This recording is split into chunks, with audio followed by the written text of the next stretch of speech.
Okay. Special song. Ano nag-in-charge sa special song? Okay na. Okay lang. Sige, Ma'am sandali. Sini, si Ma'am Sini. Opo. Ay, aroy, sandali. Kaya kita upo kami sa akong husband. Okay. Dali lang. Kanta ko, Something Beautiful. Something beautiful, something good. All my confusion, he understood. All I have to offer him was brokenness and strife, but he made something beautiful in my life. If there ever were dreams that are lofty and noble, they were my dreams at the start.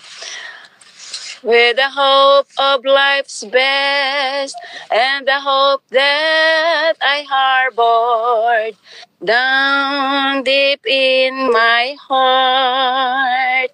But my dreams turned to ashes, my castle got rumbled, my fortune turned to loss.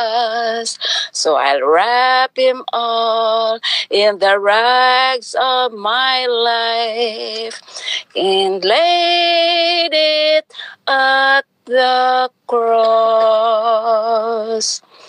Something beautiful, something good. All my confusion, he understood.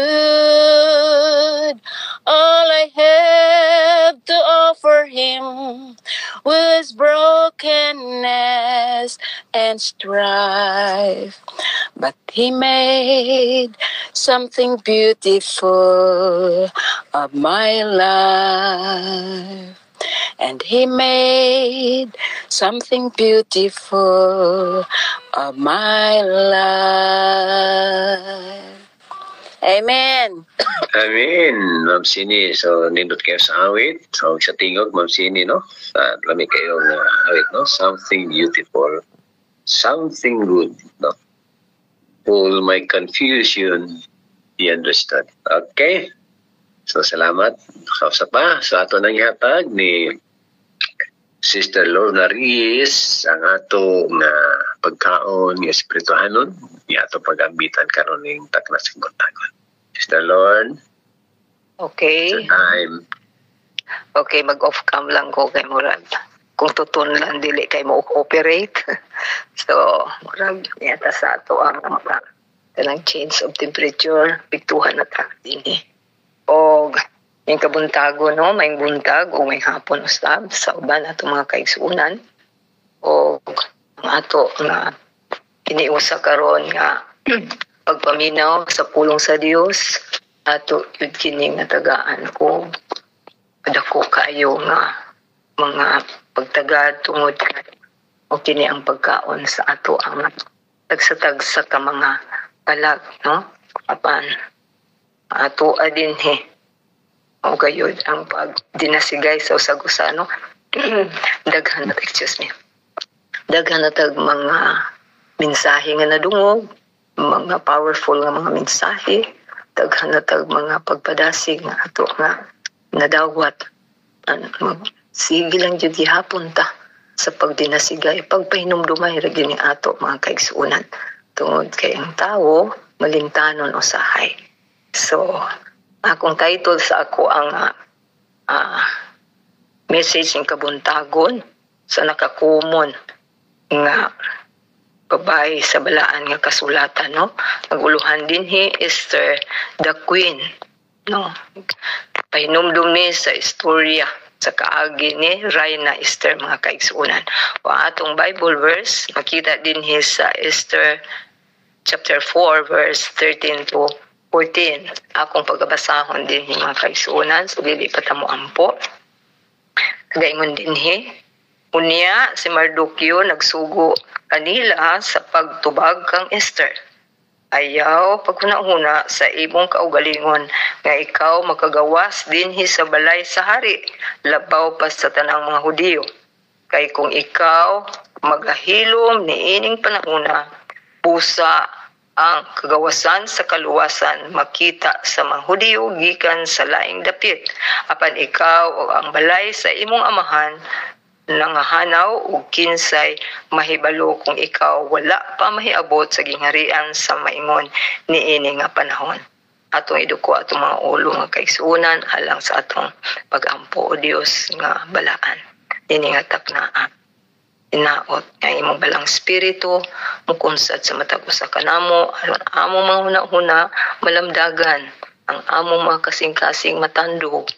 Ang hangyo Ginoo nga ang kaalam langit nun imo gayud kay sustento kanamo aron nasabta namo pabalik pag-usab ang among commitment diha kanimo, labi na nga ikaw nagapili kanamo alang sa usa ka sagrado nga buluhaton. Daghan kayong salamat o Dios sa imong kaayo, imo gayud ubanan kining imong alagad. Kaming tanan mahimong mapanalinginan. Bans kapasailuan sa among mga sala, amo kining madawat. Sa ngalan ni Jesus nga among manluluwas. Amen. So, sa dili pagkumpadayon maigsuon ato pasalamatan si Sister Sini sa iyahang nga pinasahi nga awit, no? Pagkanindot kayo na unaon nga naay Dios nga naghimo sa atong kaugalingon nga beautiful, no? Maayo nga pagkatawo nga bisan tuod kita sa atong kaugalingon mag-ingon taog dili ko mo mantatakos at ubangan sa Ginoo apan ang alawito nagaingon nga naa ang Dios pagtagad sa matag usa kanato. He has done something in our lives na nahimutang beautiful, nahimutang nga matayo sa iyahang atubangan, no? We are the apple of His eye. Pagkanindot na naon, bisan pa sa ato pagkamakasala, wala ka na niya isipa ang atong kadautan kundi ang usagyod katinguha nga iyatang higugmaon, iya hatang haluwason gikan sa atong kaintang. So, padayon ta maigsuon dinhi ato makita dinhi nga dunay daghang mga hiyas si Reyna Esther nga angay nato nga inumduman mga kaigsuonan. Ngano nga siya gipili sa tanan nga mga kababainan sa Hudiyo, sa katawhan sa Dios nga mga Hudiyo, no, especially sa lalawigan sa Susan. Makita nato during the time of King Ahasuerus nga nangita gyud og lain nga asawa nga si Vasti, ang reyna nga si Vasti. Gipulihan yun sa usa ka simple nga babayi, usa ka ordinaryo nga babayi. Apan tungod kay ang Dios aduna nay matahom nga plano alang ni Esther, mao nga sa walay duha-duha si Esther nahimog yung reyna sa panahon sa pangagamhanan ni Hari Asuero sa Medo Persia. So, nagaingon si Ellen G. White in his libro Naguluhan og Ye Shall Receive Power sa paragraph 1, page 275. Gaingon siya dinhi, in ancient times, the Lord worked in a wonderful way through consecrated women who united in His work with men whom He had chosen to stand as His representatives. He used women to gain great and decisive victorious. So pinaagi kang Queen Esther, mga kaigsuona the Queen. The Lord accomplished a mighty deliverance for His people, for God's people, mga kaigsuonan. So, sorry kaayo mga kaigsuonan, tungod kay atong Martes, wala ko nakapil sa atong worship, tungod kay ako nga gihimamat ang amo usab dinhi nga mga grupo sa mga tawag bitaw Singles for Christ, ang mga balo nga mga nanay mga senior citizens ug naa pa ko'y dili pa og tingali mga pulo mi kabuok nga pertingdaghan ng balo sa sigil sa mo nga mga babae no mga pulo og kasagaran above kuanag yun 60s og doon nalay duha walo ang above 60s doon nalay duha nga dili ang mga below 60s pa. So unsa ang amo ang usa sa amo ang gisabutan nga kami adunay wali dinhi sa amo ang iglesia, no? Actually, this is the program of General Conference nga nabot dinhi sa ato ang Western Mindanao Conference usab nga diin adunay wali gitawag ni simultaneous crusade alang sa atong Harvest 2025 nga ang magadumala niini ang mga church members, church officers. Wala tay gi-hire nga mga layman, wala tay mga pastor nga muwali. So maningkamot yun ang mga lalaki babae sulod sa iglesia, no? Young and old, wala na pili mga kaigsuunan tungod kay kinahanglan yun muwali gikan karong April 4 hangtod sa December 2025 sa ka project sa ato nga tibuok kapukudan sa General Conference alang gyud sa paggamit sa atong mga small groups. So sa ka-challenge ni sa tagstag sa mga iglesia mga kaigsuunan nga muhanson na gyud ang tanan nga mga kaigsuunan alang sa bulhaton sa Ginoo. Okay, balik ta sa ato nga pagtuon sa kinabuhi ni Queen Esther mga kaigsuunan, no? Doon na siya hiyas nga angayan yun po nato nga hinumduman og angayan po nato nga makupya. So nga naman nga si Queen Esther man ang napili sa Ginoo. So nagaingon din sa number 1, Esther was a woman of prayer. Sukad pa sa pagkabata ni Reyna Esther, di pa siya Reyna. Ordinaryo pa siya nga Hudiyo nga babae si Esther sa kaigagaw ni Mardukyo. Ug kay wa na siya ginikanan, gisagop siyang Mardukyo ug unya gitudluan sa pagkahadlok sa Ginoo. May nampuon, may nadlukon sa Dios ug unya matinumanon, masinabuton sa kabata gyud nga buotan. O kana nga napili gyud siya sa Ginoo nga maoy magdumala sa mao nga pinaka kanang mura bitaw ngilngig na bulhaton sa usa ka babae no malandong dito ko igsuon nga ma-challenge ko nga ako talawan, ako maluyahon, daghan kay ko mga excuses usahay nga ako dili takos inana ang akong pag-ila sa akong kaugalingon sa diha nga kanang gisugdan ako pagtawag sa Ginoo alang sa bulhaton. So ako nakita din usa ka babae, no? Ordinaryo nga babae, simple nga babae, apan nagpagamit sa bulhaton sa Ginoo. So siya nahimong may nampuon umako na usa sa mga nindot gyud niya nga hiyas. Naa na gyud na niya, instinct na gyud niya nga siya mainampuon. Nagaingon din si Ellen G. White sa pagdugang, at a time when it seemed that no power could save the Jewish people, Queen Esther and the women associated with her by fasting and prayer and prompt action met the issue and brought salvation to their people. So, diha mga kaigsuunan, unsa kagahom ang mga pag-ampo yun, no? Diha sa pagpuasa, diha sa pag-ampo, ang Dios gayod nagadungog sa iyahang mga katawhan, no? Sa kahinanali nga panawagan alang sa mga katawhan sa Dios, no? Tiaw mo na nga aduna nay banta nga pamatyo na ang tanan nga mga Hudiyo, mauto nga sa ato ang architects, makita nato nga si Mardukyo nagdali-dali gyud siya padalag sulat, pinaagi kang atak, dali-dali gyud siya nga abinimo Queen Esther, ikaw nahiluna na Dias Palacio sa hari og libre ka.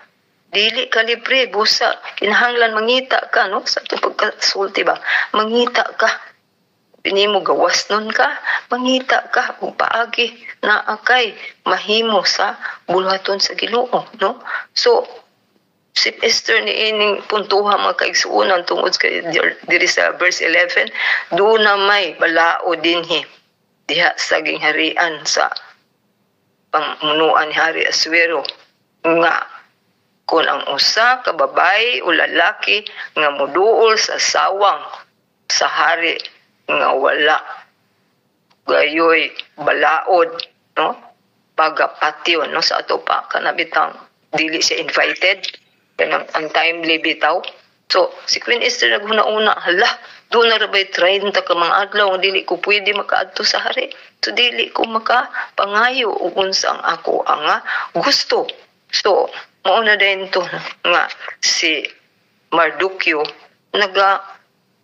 nagapakonsensya ba kang Reyna Esther busa dinhi ato makita ang tubag ni Queen Esther sa verse 16. Nagaingon siya dinhi, lakaw tiguma ang tanang mga Hudiyo nga naa sa Susan og magpuasa kamo alang kanako og ayaw pagkaon ni mag-inom sulod sa tutulog ka mga adlaw og tutulog ka gabii.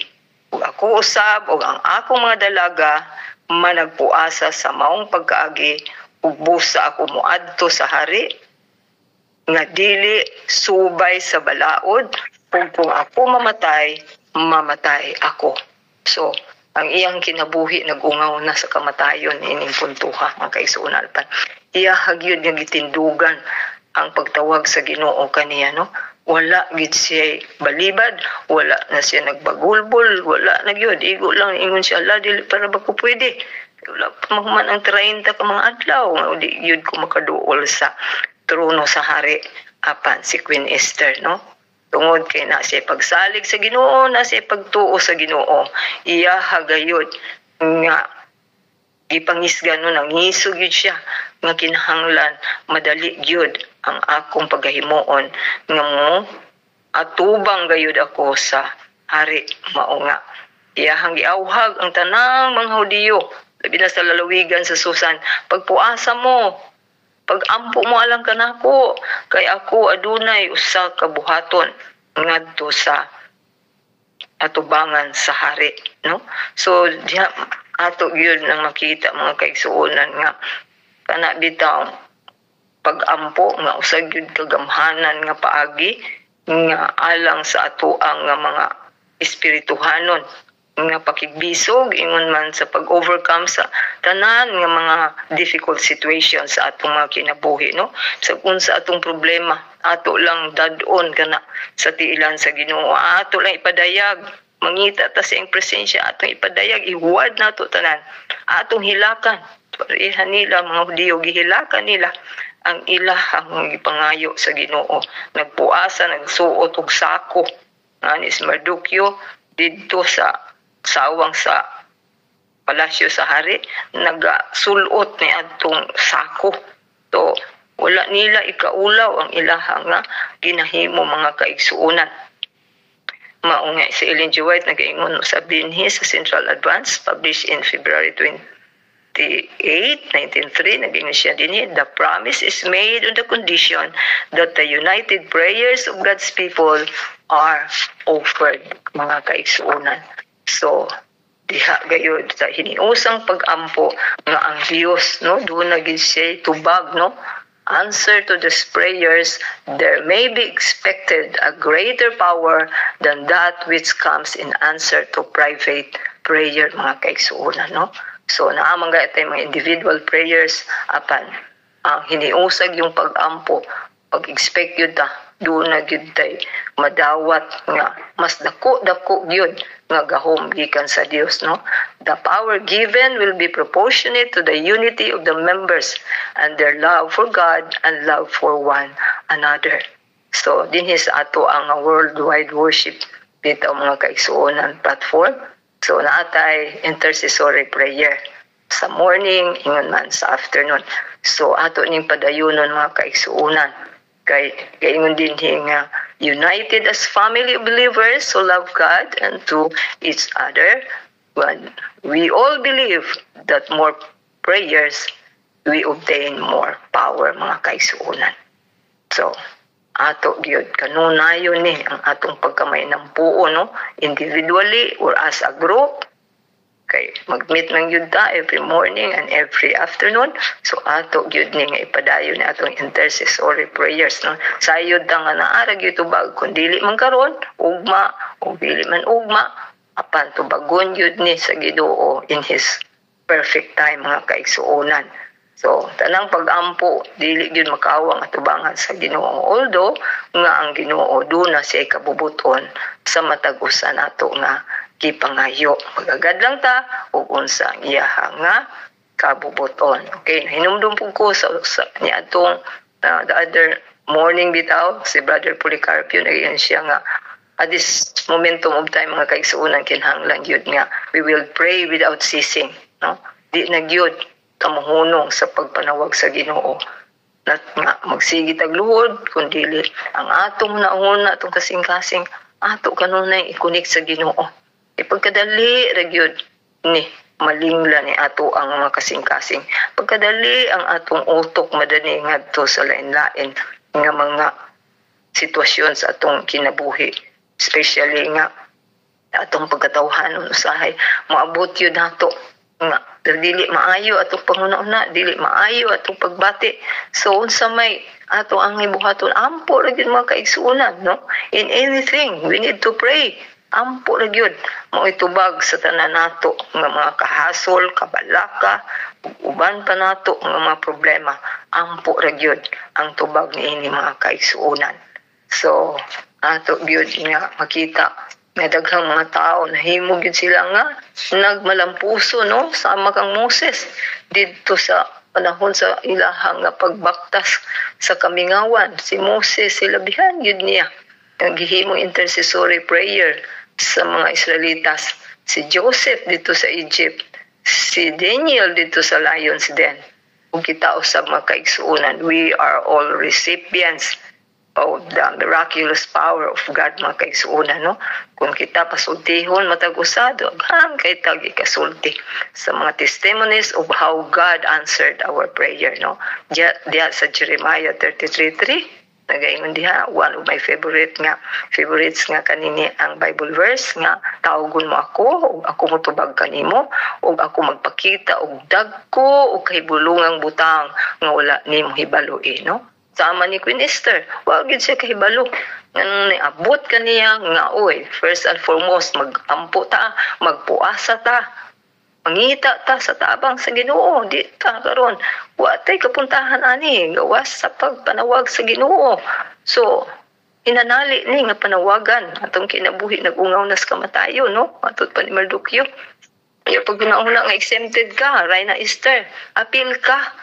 Usa ka Hudiyo. Oh, so diha hinanali usab nga tubag, no, ang gihimo sa Ginoo, no, a prompt action.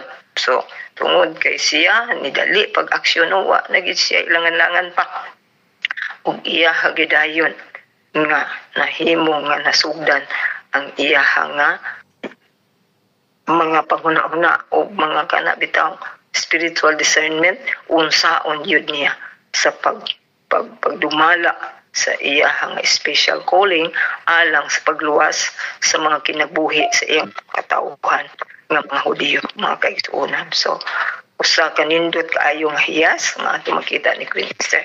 O sa ikaduha din nga hiyas ni Queen Esther, mga kaigsuonan, ato sa dinhi nga makita, no, nga si Queen Esther usa ka consecrated woman. Unsa man ning consecrated woman? Dinhi. Because she is a woman set apart for sacred and holy purposes, dedicating them to God's service and holiness, involves separation from the common and worldly to a life of devotion and holiness. Sama sa mga priest, no? Panahon ni Moses, si Aaron, siya giset aside, doon na siya special role diya sa pag-worship o sa pagdala sa serbisyo diha sa balay sa Dios. So siya gayud ipialan sa Ginoo ni ini maong bulhaton, no? Kung kita matod pa din sa 1 Peter 2:9, we are a chosen generation, no? Akong pagbasahan din para may dumduman yun nato unsa gyud kita gitawag sa Ginoo. Sa verse 9 sa chapter 2 sa 1 Peter daging dinhi, apan kamo mao sa kakaliwatan nga pinili ang kahugpungan sa mga harianong saserdote, ang nasod nga balaan, ang katawhan nga iyang kaugalingon sa Dios aron kamo magmantala sa kahibulungang mga buhat niya nga nagatawag kaninyo gikan sa kangit-ngit ngadto sa iyang katingalahan nga kahayag. So mao di ay katuyuan sa Ginoo ngano nga ikaw ako kitang tanan gipili niya, no? We are chosen generation, mga kaigsuonan, a member of royal priesthood, no? Harianon nga pagkasaserdote, no? Sama kang Ginoong Hesus, di ba? He is a good and perfect example of having a consecrated life, living a life of obedience and service to the Father, demonstrating holiness and humility, even to die to the cross to save us sinners, mga kaigsuunan. So iyahag yun, nagituman ang gisugo sa iyahang amahan, nga iyahang pagkamatyan ang tanan ng mga katauhan tungod kay nahulog na sa pagpakasala. O ni-cooperate yun siya, no? Ni-cooperate yun siya sa amahan, mga kaigsuunan. In humbleness, in holiness, ang iyahang paghimo sa iyahang buluhaton, no? Jesus is a very good and perfect example, mga kaigsuunan, having this consecrated way of life. So, si Queen Esther usab was obedient and cooperative in submitting herself to God's authority in all situations without any question or any single doubt, mga kaigsuunan.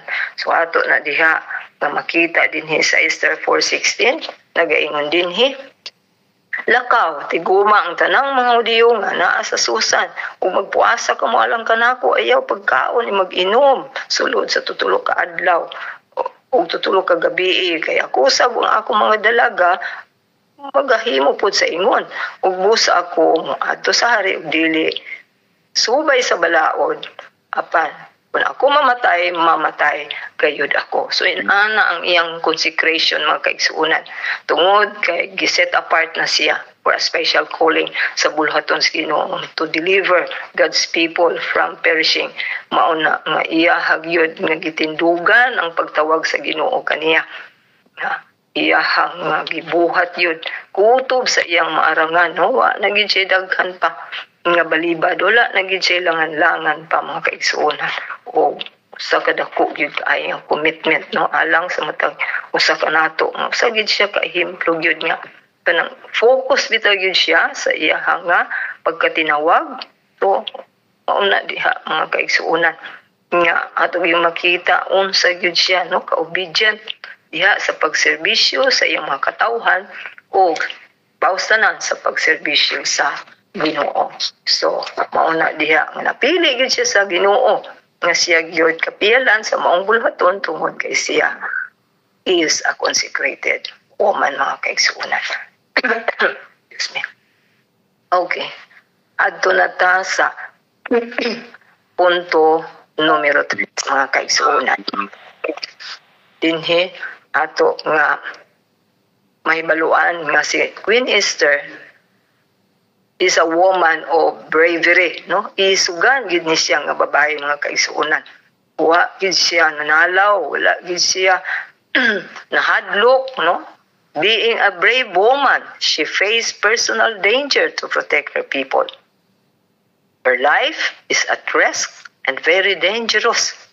But she went to the king, which is not according to the law, just to save her uncle Mordecai or cousin Mordecai, o to save her people as a whole, no? So wala gid siya, iya gyud nagmarka bahala bitaw gyud siya, mga igsuon. Ngayon siya din sa iyang statement, kung ako mamatay ako, no? Or aber na lang, basta kay ako maluwas ang akong mga katawhan. So diha nagaingon din niya sa kanana ang magwawaling siya nga ang commitment ni Queen Esther ko, no? Yung siya nga lunod patay gyud, mga igsuon, lunod patay sa iya ang pagkamaisugon nga babae, no? Babae bitaw, huyang bitaw na, pero si Queen Esther uman sa iyang pag-ampo, pagpuasa, gidungog siya in sigidas Ginoo for 3 days only, no? Not 10 days, not 20 or 30 or 40 days nga ilahang pag-ampo. Just 3 days iyahag yun dahil nahimo, mga kaigsuunan, o naligon yun ang iyang pagtuo, pagsalig sa Ginoo. Nga wa na siya gikawilihan siyang kinabuhi, nga iyahag yun ibuhos ang tanan para sa pagluwas sa katawhan sa Ginoo, no? So ato usab, no, nga mga kaugalingon, mga kaigsuunan, tingali na ay uban ka nato dinhi nga moingon nga awat kang Queen Esther, no? Nga bahalag mamatay, bahala og unsay mahitagos kinabuhi, nga kita gyud mo dala sa buluhaton sa Ginoo, no? Naana ba ka ang atong commitment ang kaigsuonan? No? Puno na ba ka ta sa balaan nga espiritu? Puno na ba ka ta sa gahom nga gisaad sa Espiritu Santo mga kaigsuonan, no? Sama baka kita ni adtong mga great reformers, sama kang John Hus, kang John Tyndale, no? Kang Wycliffe.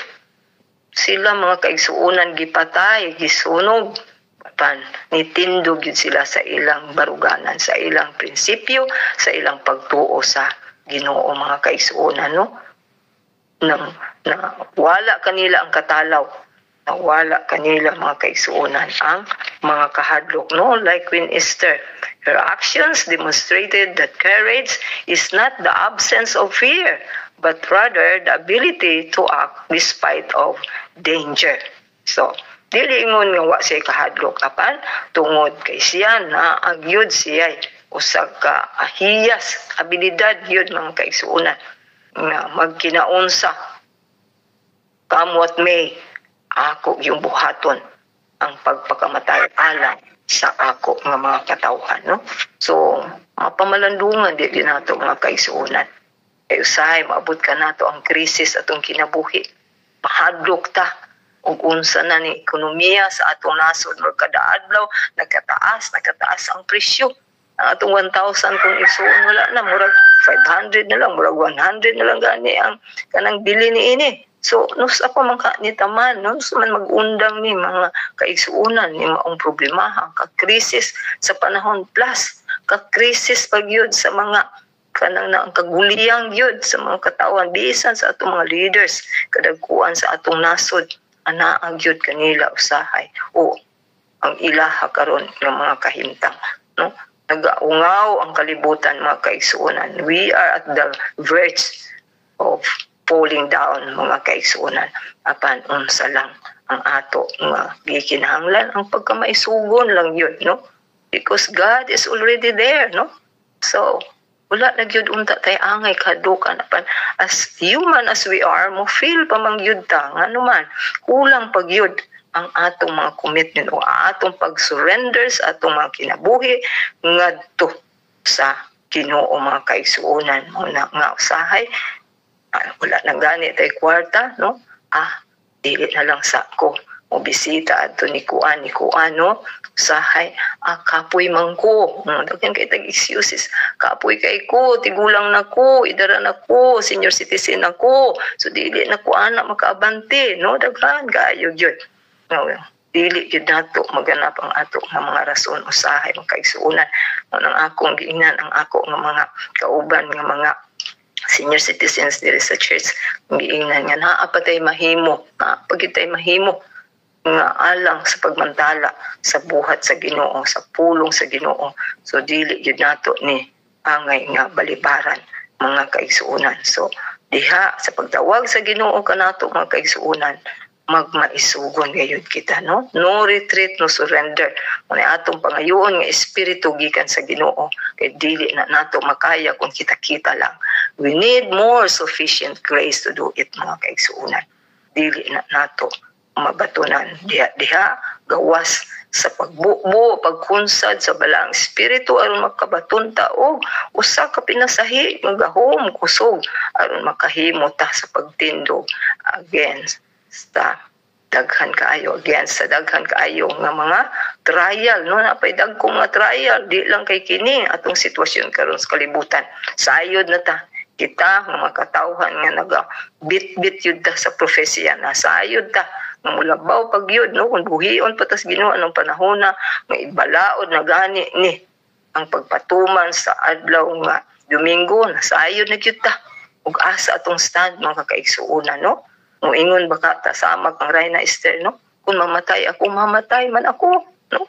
Ana ang iyang tanana ang commitment ngadto sa iyang pagtuo, pagsugot, pag-alagad niya sa Ginoo, no? Kay suod siya sa Ginoo, una nga nakahimo siya sa pagtugyan bisan sa iyang kinabuhi. Okay?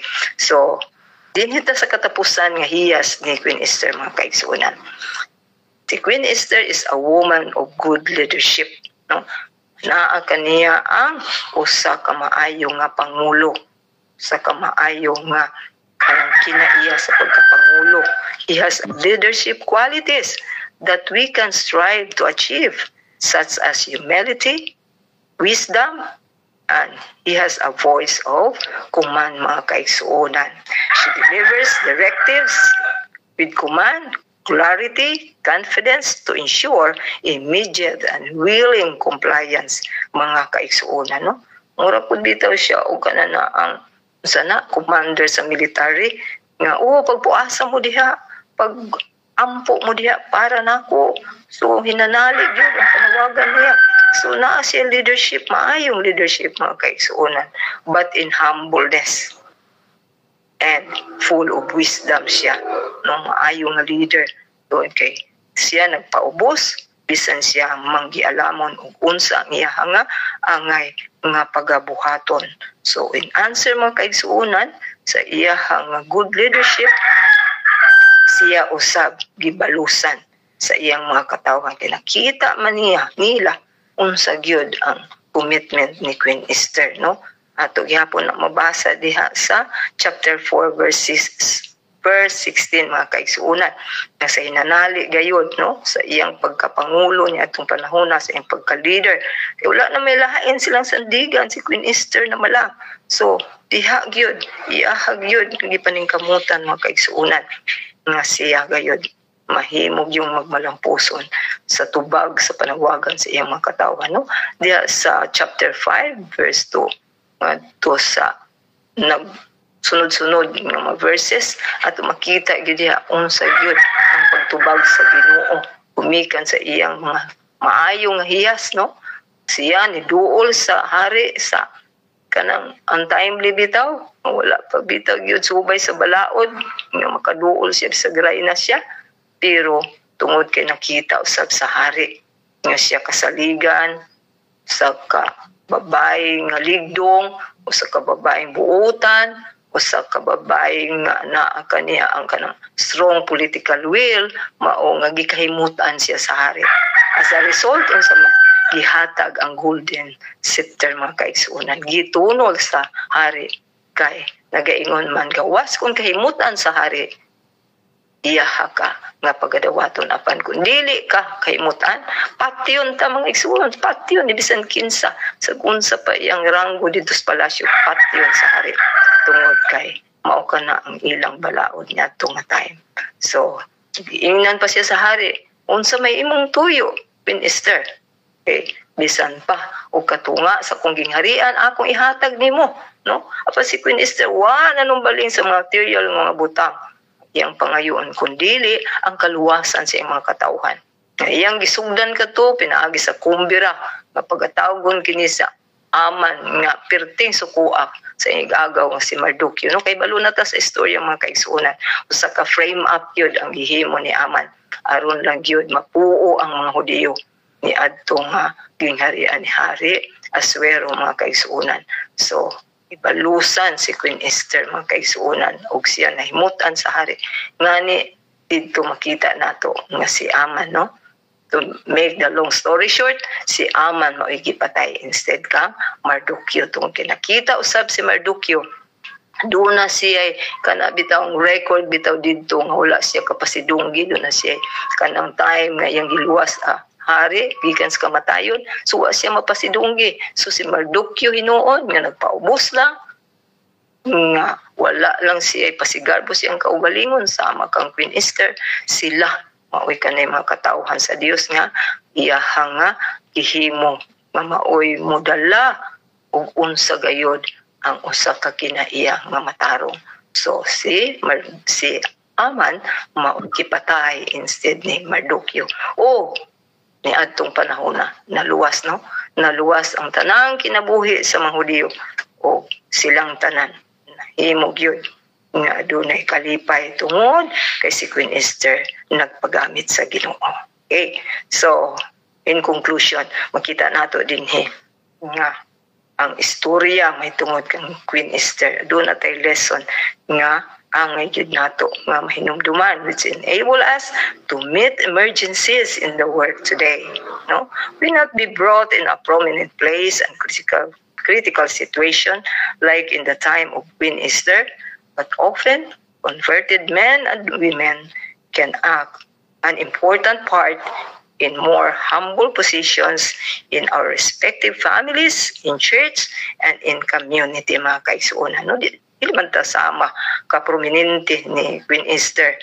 Di po sama ka-kritikal atong sitwasyon na ato nga kanana ang pagasagubangon, mga kaigsuonan ni ining panahon na. Apan, diha, tungod kay kita, no? Not only women, mga kaigsuonan, remember, ini nga mensahe para ni sa tanan, men and women, mga kaigsuonan, tungod kay kitang tanan. Gitawag kita sa Ginoo, this special role nga atong paghugupan yun, mga kaigsuonan. Maato yun, nga ipadayag sa mga katauhan ang maayong nga balita, no? Dili man ta pareha kadungganon ni Queen Esther. Ang ordinaryo lang ta ng mga tao, babaeng lalaki, apan ang Dios nagatawag aron kita mutubag sa iyahang nga pagpiyal kanato sa misyon, kaangay nato nga pagapadayunon ug importante kitang tanan, no? Dili ngadto sa mga katauhan nga kanana ang as mga katauhan nga dungganon, apan simple lang kita nga mahimo ta nga mga representante ni Ginoong Hesus ngadto sa atong pamilya, ngadto sa iglesia ug ngadto sa atong community, and we will all stand to share the truth, mga kaigsuonan, didto sa uban, and God will do the rest.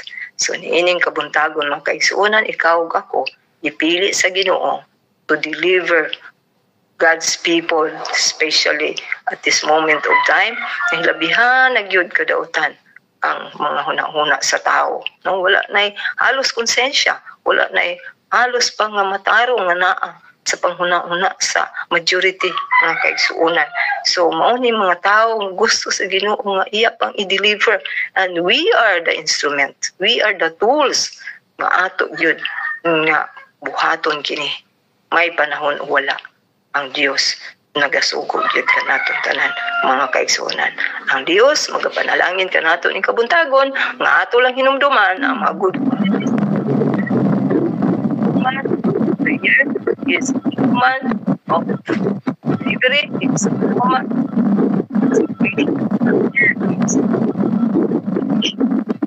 Ato oo, mag-auban o panalangin ka na to samtang kita nagahulat nga nagabuhat sa duol na niya nga pagbalik. Salamat o may buntag, may hapon ka natong tanan, mga kaigsuonan. Amen. Lord, salamat kayo sa nindot yung mensahe sa mga buhat ni Queen Esther, no? Na ma-replika sa atong kinabuhi karon kung makaigsunan, no? Pagka may napuon, ang pagka-dedikasyon sa atong nabulaton sa Ginoo, o pagka may isugod usab, no? Panahon sa mga daghan kayong mapagsulay Kristiyanan, o ilabi na usab sa kaigsunan, mahimo kita nga maayo nga magapangulo sa atong sa kaugalingon, panimalay, sa atong mga iglesianan o sa uban pa nato ang mga putuong, no, sa atong komunidad. Ato mahimo tang example. Okay, salamat maayong kaning nindot kayong mensahe ni Ma'am Lorna. Okay, sumigsuonan dita maglangan. Dayon na ta sa atong closing song. Diya ba si Sister Nida Ameliana? Ano nisto na ba? Sister Nida?